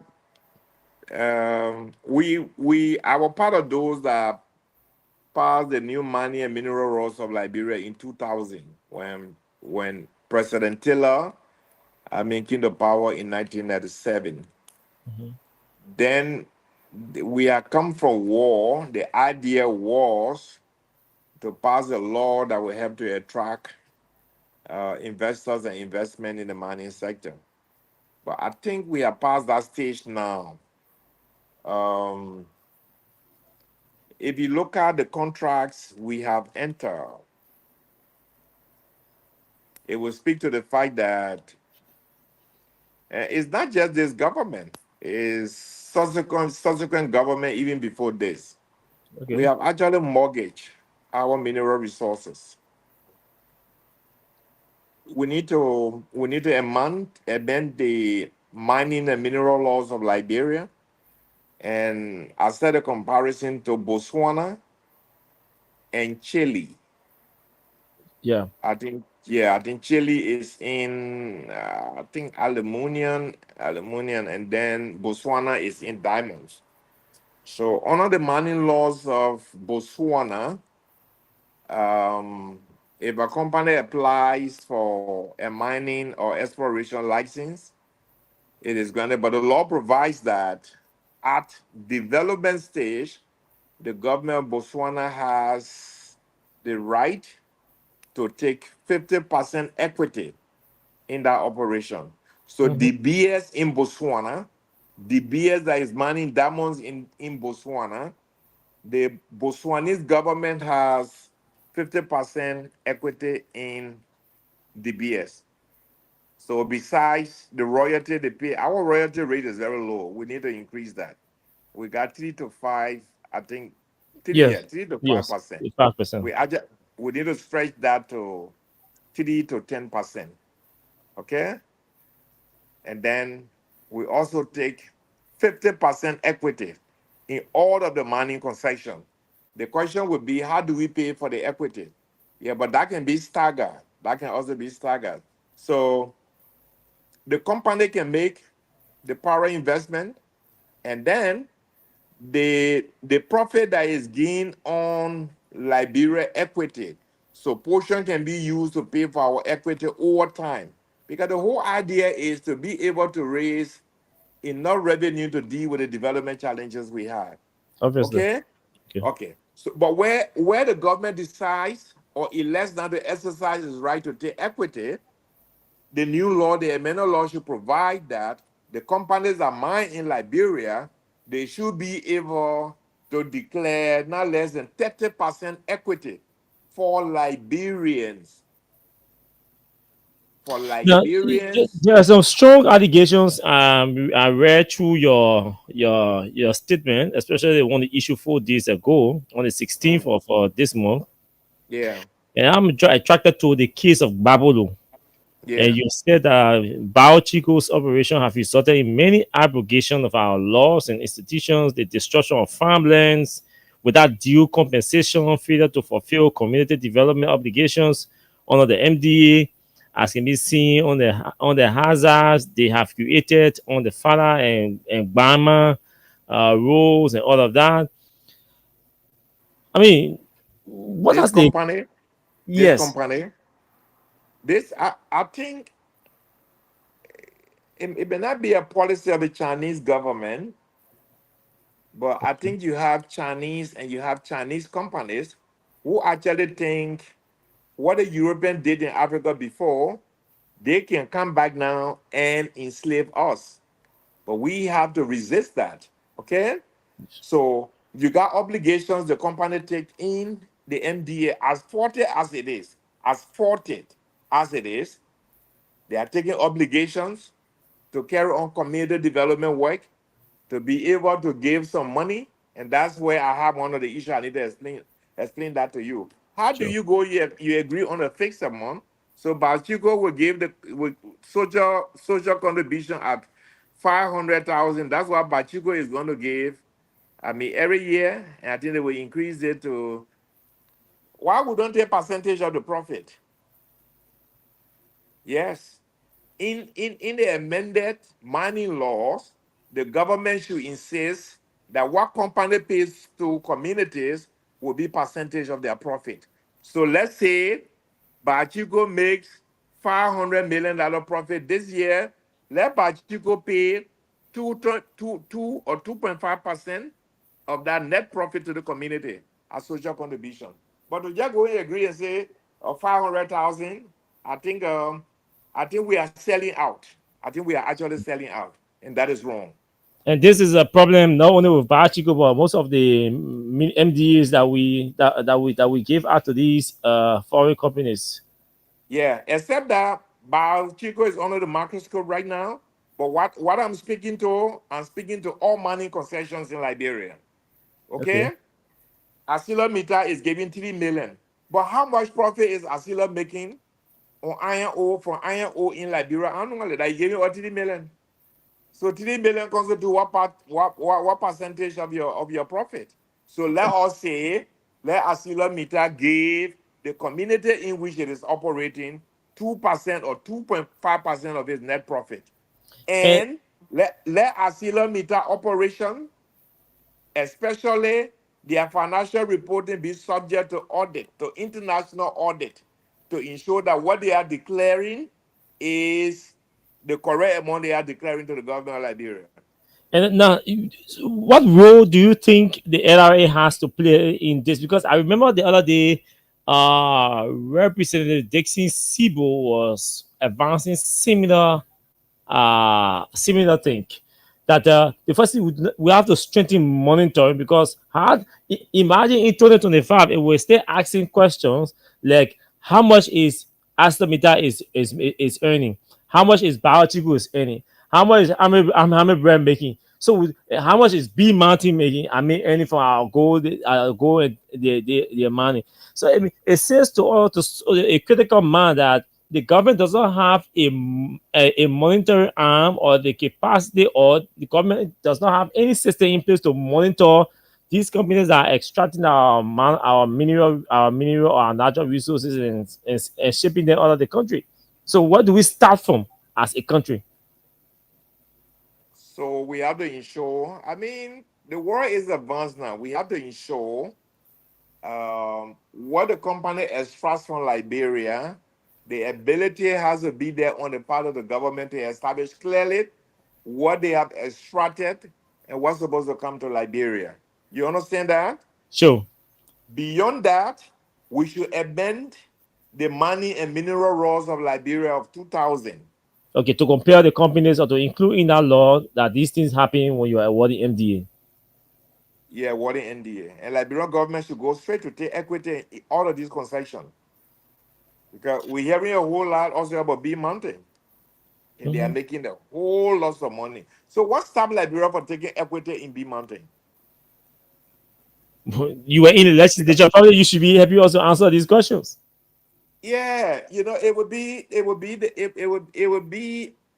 most cases, it would be on account of the interest of few persons who got some influence in the government and in the legislature. So the sideline the interest of the country, the interest of the country is sideline, and then personal interests are may take control. But these will have to be dealt with in order to ensure we can run a sustainable mining industry in Liberia. And before I think this brings us to conversation about the state of the Liberia economy. But before that, I'd like you to spend 1 or 2 minutes talking about your interest that was developed in the just ended impasse in the House of Representatives. Comparatively, I know you were in the legislature when you experienced similar or a number of removals in the House. Comparatively, what do you think may have gone wrong differently?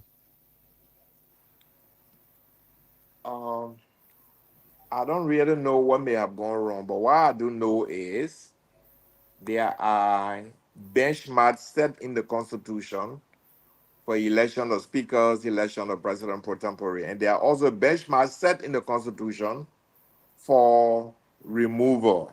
Okay. And I mean, from all that we saw, from all of the interactions, the so-called majority bloc did not follow the procedure laid down by law to be able to excuse the speaker of his position.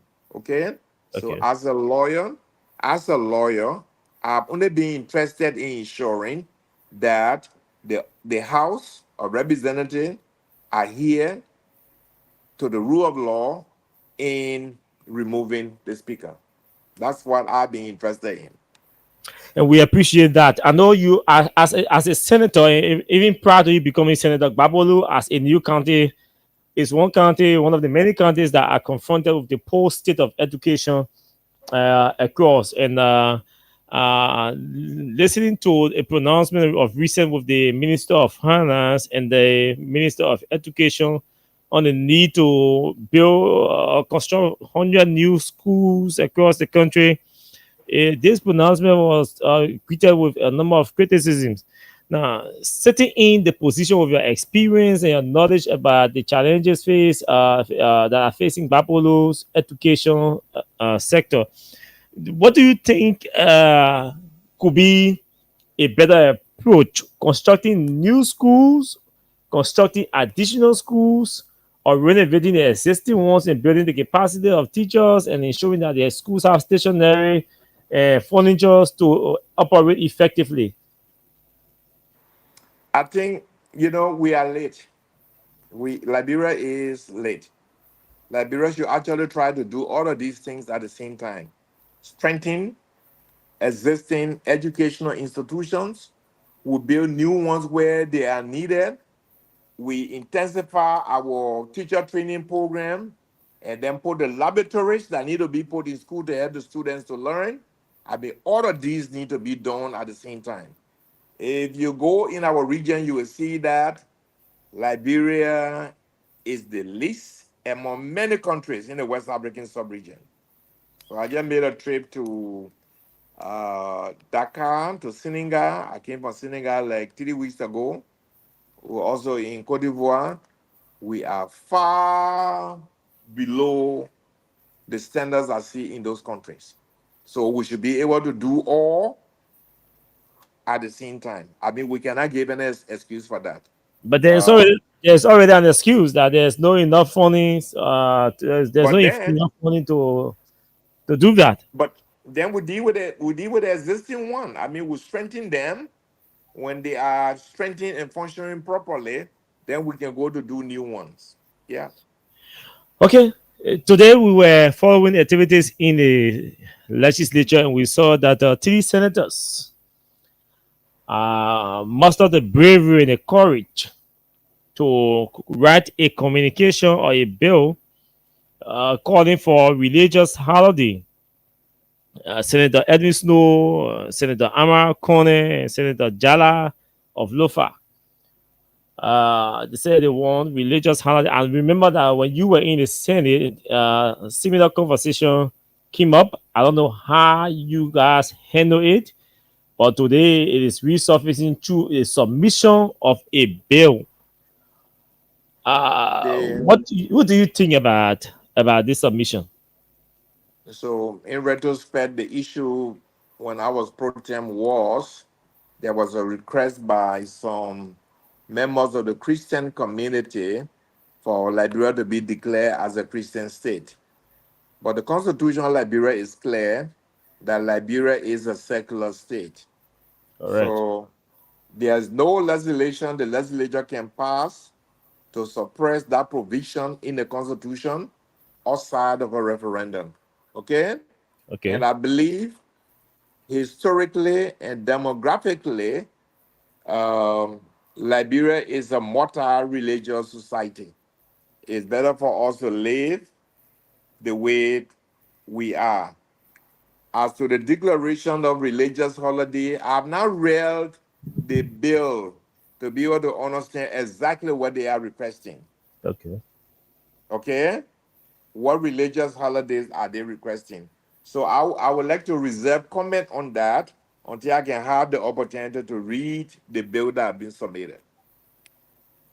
Okay, I would have gone further, but since you've not read the bill, we respect that until you read the bill. It's good that you are available always for us to talk, so we'll keep in touch with you.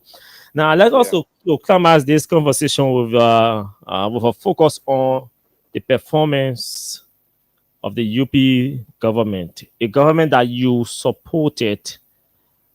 I think during the second round that you supported.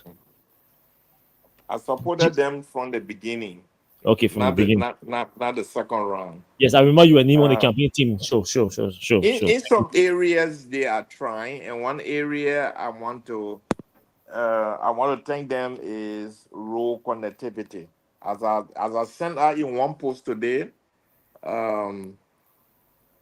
also have to commend the CDC. CDC did some working road. Even though on both sides, both the CDC and the Unity Party, some of the roads that they build, very, very substandard.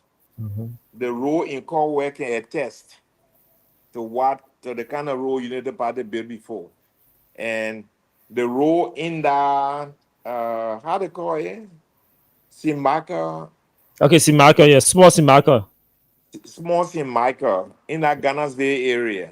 Yes. The CDC also built some roads there. Those roads were not durable roads. Okay? Yeah. So when I say now Unity Party is trying in terms of road, it is the physical work I'm looking at. I'm not looking at, I cannot determine the durability of the roads that they are building. Okay? But the other issue is you have a government that is running a country that has recurrent budgetary percentage at about 93%. So it actually means the budget is a survival budget. The Liberian government budget is a survival budget. Survival budgets are consumption budget. So it's a budget from hand to mouth.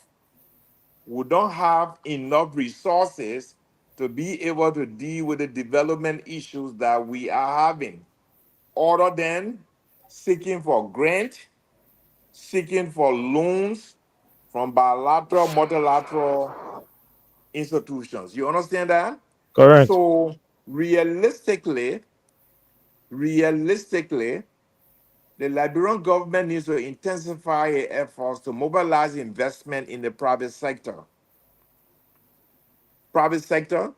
So that even the multiplicity of agencies in the government, in the executive branch, some of the institutions need to be retrenched. We don't just have the resources to be able to effectively run all of them. If you ask to recommend some, which ones will you be recommending? No. That would be inappropriate. We should commission a study on policy adjustment and institutional reform in Liberia. And the result of that research should inform us as to the agencies that could be retrained, those that could be merged to make the Liberian government more practical and more efficient and effective in its operation. Okay? But interestingly, the But that has, legislature just established a new agency, which one is that? the National Food Agency. National Food Agency? Correct. But where they going to get the food from? They're going to regulate the food we eat. Maybe. Regulate the food we eat? Maybe. I don't know the goal for establishing that. But in terms of standard, I think it's the Minister of Commerce that has been dealing with that. The multiple set of agencies we are creating, I'm not saying the government cannot create agencies. Yeah, the government can. But it has to be absolutely necessary, because we are already breeding with agencies that are feeling on the national pulse and may not really be doing much. Yes. What do you say when people ask you a question about a guarantee? When you travel and you interact with maybe your colleagues or some business people, and they have asking you question about guarantee of Liberia's rule of law, the respect for the rule of law, and the justice system. What guarantee do you give them in case they want to come here to invest? We have to do a whole lot in the rule of law area. We have to do a whole lot in improving our performance in the rule of law, in delivery on rule of law. What specifically are you concerned about? Enforcement of court judgments, because if somebody coming to invest in Liberia and see that we do not respect and honor the judgment of our courts, then they are going to say, but if I put my money in Liberia and we have a situation where we went to court and we get a judgment from the court, the government may not be in a position to enforce the judgment. So, yeah, that will make more investors to be reluctant to come to Liberia. Yeah. I know you follow. I'm sure you follow the asset recovery process. It was, even though it was initially a challenge, and the court rule and order them to go and do it the right way, all of that. Do you think it is a process that could effectively address the retrieval of stolen assets? Yeah, I think so. If it is done properly, I think it can help the country to recover some of the country wealth that have been stolen. But it has to be done properly, and it has to be done on a fair basis. It can be done on the basis of witch hunting. It got to be done fairly, so that the citizens themselves will have confidence in the process. And do you have any observation about the process that could point to semblance of witch hunting, political maneuvering that will undermine the entire process? But as it is right now, the submission seems to be the recovery of asset is concentrated on former officials in the CDC government. But it has to be broad-based. I'm sure what the CDC officials have been accused of, the same situation may also exist in other political parties. So it's just better that the process is done fairly to build confidence in the citizens. Yeah. When you hear all of these things, and then the issue about the economy comes to you, maybe at times you sit down and listen to radio or reading the newspapers, and you reading or hearing Liberians complaining about the hardship Liberia is and blah blah blah. what comes to mind at times? Do you regret some of the actions or some of the things you think you could have done as a senator or as a pro tem? Some of the things you think you could have influenced, use your gavel to influence that you didn't do. I mean, looking at the exchange rate now, going way above the Wologisi Mountain, looking deep in the faces of current and former officials, and everybody is looking for a solution to the problem. I mean, what do you say to yourself? You know, the presidency in this country is powerful, very, very powerful. And the legislature, in most cases, the legislature sees itself as an extension of the executive branch. And that's one of the most serious problems we are having in our governance process. Okay. Yeah, the economy can be built. It depends on the vision of the government. And it depends on building confidence in investors. Investment is competitive. You have to build confidence in investors to see Liberia as an investment destination. You understand? Yeah. We need to open up our agro industry. So what stop us from putting a new port in Kidman, a new deep sea port in Kidman? And somebody will tell me, say, but we don't have the money. Yes, but innovative ideas can raise the money and put a port in Kidman. That port should be able to help us. Take iron ores. But in fact, why are we still exporting iron ore in raw form? And now the question would be, we don't have the electricity in Liberia, but what's stopping us from getting the electricity? Somebody will say we do not have the money also. We do not have the money. But you got countries that didn't have the money, but they were able to carve out innovative means to. So why you don't build electricity on a BOT?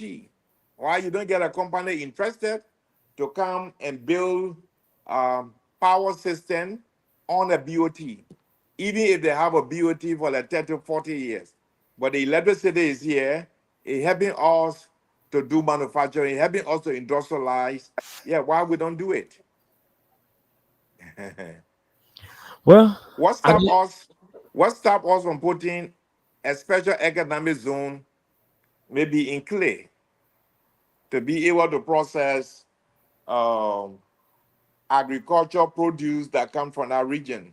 What stop us from putting one in Banga that also deals with agricultural produce, that deals with our educational program in that part of teaching IT to? What stop us from putting one in Plibo? It can be these done. It can be done. these things are possible when our leaders muster the political will to do some of them. I like the way you are asking the questions. I wish you could return to the legislature where you have power to vote and propose legislations that will address some of these issues. But you said 2029 is still far, yes. So you're still focusing on your law and focusing on your firm. So you work on on integrated national agricultural development program. Okay. Then the question comes in: who finances it? Oh, let it hire me as a consultant. Let it hire me as a consultant. We help them to prepare the policy briefs.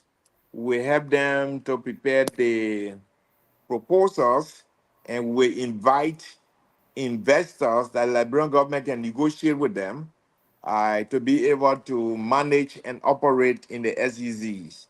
And once the confidence is there, we can attract.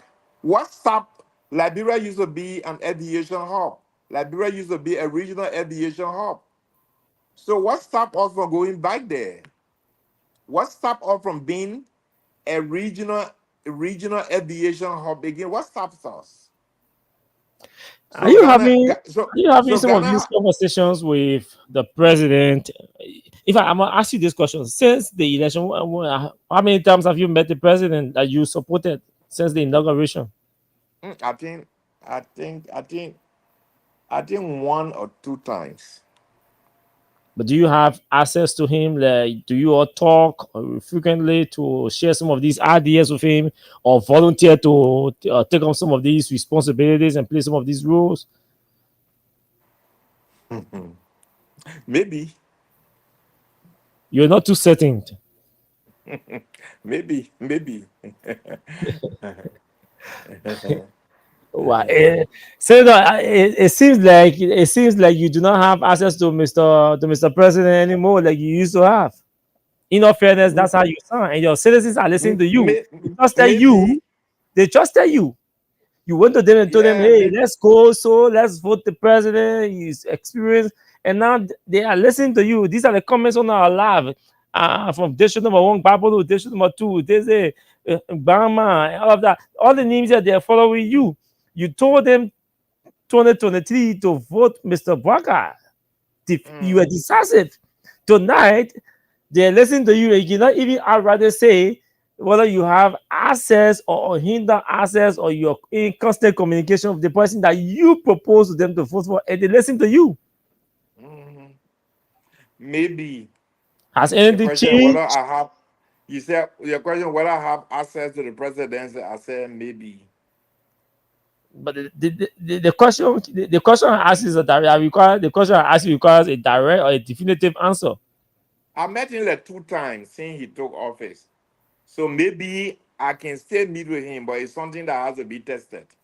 Okay. Okay, Senator. I think the lines are bustling, so we can take maybe 6 calls. I don't know whether you have whether you have a system that to monitor the calls. I'm sure it was going to work. Yes, through the live the screen. Yeah. So you can call us. We'll take 6 calls and allow the senator to go. It's already 7 minutes after 10 o'clock.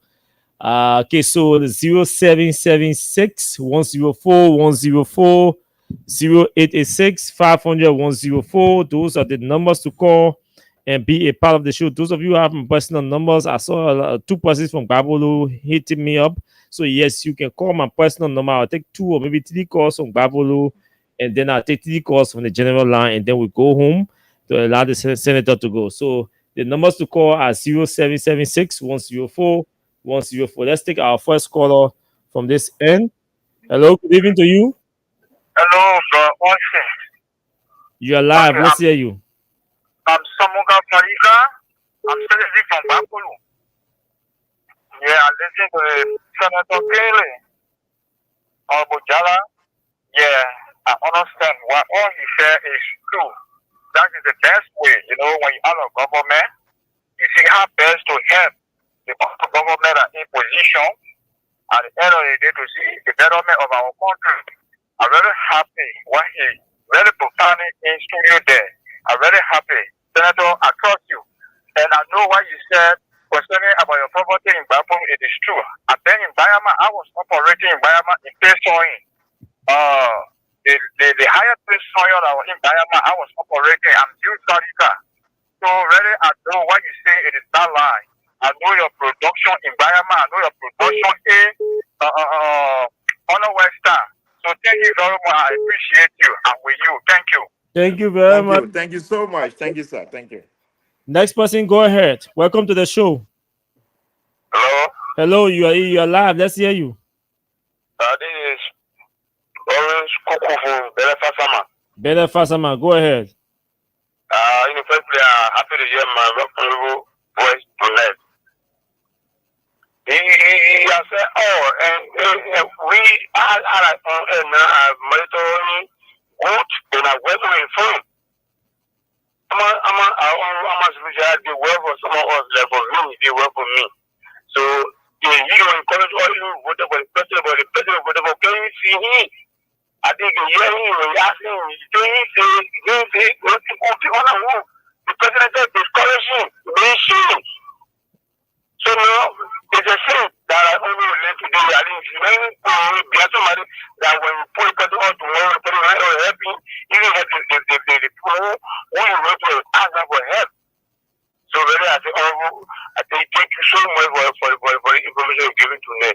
In fact, very even if I work with you there, you told me very fast amount, you got me for you came on your phone. I work with you on your phone. Look at Thank you. Thank you, sir. Thank you. Thank you very much. I just like the way the people can follow the show and all their concerns. So, Senator, you see the same thing I was talking. Yeah, one of your citizens is here complaining that the person he talked to them, they can't even see, they can't hear, but ain't nothing. So, I think you can use this occasion to close, and then we can call it Nadia on the show. So, Liberia cannot rely on humanitarian assistance forever to develop. Mm-hmm. Our budget is already a survival budget. You have 90% of our budget concentrated on recurrent costs. So that budget, you can either refer to it as a consumption budget or as a survival budget. That budget cannot develop Liberia. I am an economist.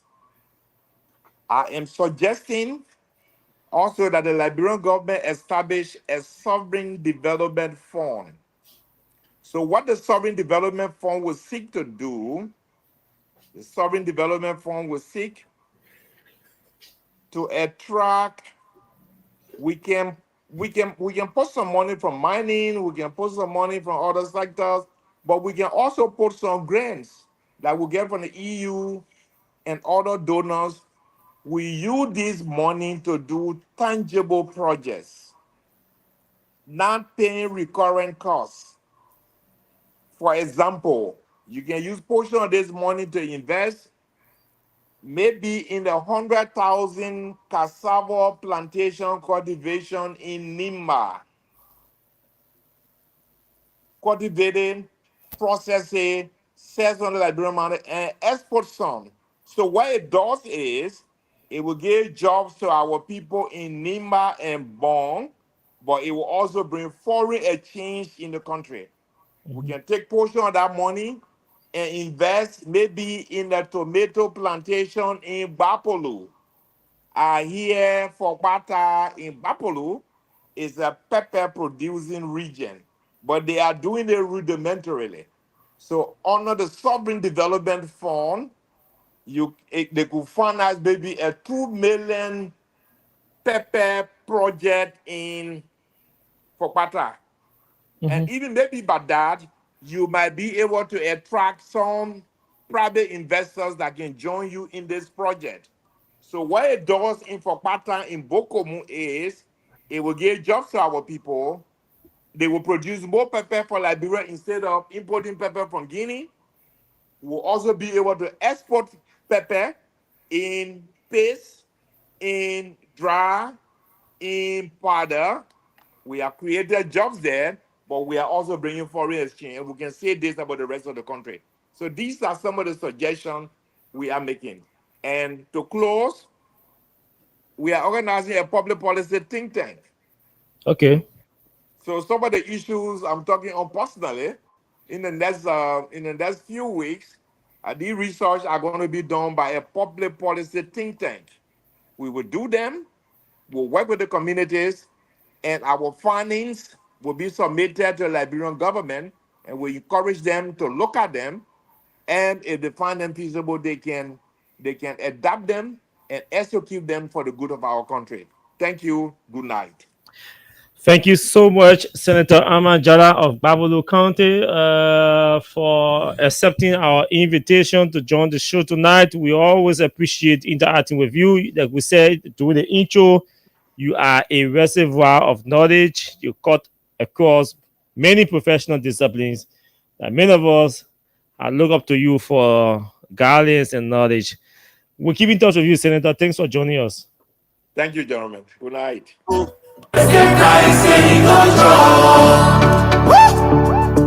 Give us 7 now, take it big.